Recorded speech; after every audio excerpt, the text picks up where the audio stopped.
అమ్మ చీర కొంగు విలువ ఇప్పటి పిల్లలకు చాలా మందికి తెలియకపోవచ్చు. ఎందుకంటే నేటి సమాజంలో కొందరు అమ్మలు చీర కట్టును మర్చిపోతున్నారు కదా.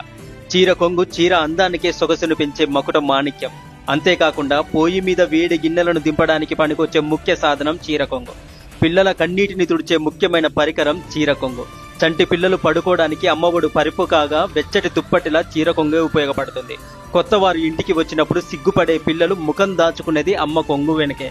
అలాగే వాతావరణం చలిగా ఉంటే అమ్మ కొంగుతోనే పిల్లలకు వెచ్చగా చుట్టేది.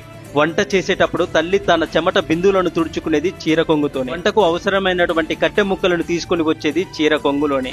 అలాగే పెరటి తోటలో కూరగాయలు, పువ్వులు, ఆకుకూరలు వంటింటికి తీసుకుని వచ్చేది చీర కొంగులోనే.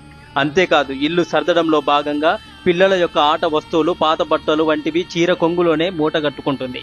ఇలాంటి ఎన్నో ఉపయోగాలున్న అమ్మ చీర కొంగు లాంటి వస్తువు మరొకటి కనిపెట్టగలరా? ఇంతటి అద్భుతమైన అమ్మ కొంగులో కనిపించేది మాత్రం అమ్మ ప్రేమే. అమ్మ ప్రేమ ఒక మధురమైన జ్ఞాపకం. అమ్మకి మన ఆకలి ఎప్పుడో చెప్పాల్సిన అవసరం రాలేదు. కొత్త బట్టలతో బయటికి వెళ్లి వచ్చినప్పుడు దిష్టి తీసేది. బాల్యంలో మన పిచ్చి భాషను కూడా క్షణంలో పసిగట్టగలదు. ఇలా ఎన్నెన్నో ఉన్నాయి. బిడ్డ ఒక స్థానంలో పాలు తాగుతూ రెండో స్థానాన్ని తన కాలుతో పలుమార్లు తన్నుతూ ఉంటాడు.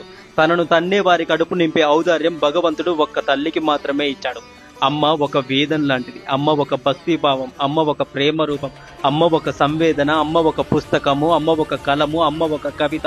అమ్మ ఒక జ్ఞానము. అమ్మ ఒక గుడిలో దీపము. అమ్మ ఒక అన్నపూర్ణమ్మ తల్లి. అమ్మ ఒక దేవత. అమ్మ ఒక వెలుగు. అమ్మ గురించి చెప్పుకుంటూ పోతే ఇలా ఎన్నెన్నో ఉంటాయి. ఎంతమంది జీవితాల్లో అమ్మలు జీవించి ఉన్నారో మరణించి ఉన్నారో నాకు తెలియదు, కానీ ఒక్క మాట మాత్రం చెప్పగలను. ఎవరు అమ్మ దగ్గర ఉంటారో వారు అతి సంపన్నులు. ఎవరైతే అమ్మ సేవా భాగ్యం కలిగి ఉంటారో వారు ధన్యులు, అదృష్టవంతులు. మీకు ఈ వీడియో నచ్చితే హరే కృష్ణ అని కమెంట్ చేయండి. మరెన్నో వీడియోస్ కోసం మన ఛానల్ని ఇప్పుడే సబ్స్క్రైబ్ చేసుకోండి. మాతృదేవో భవ.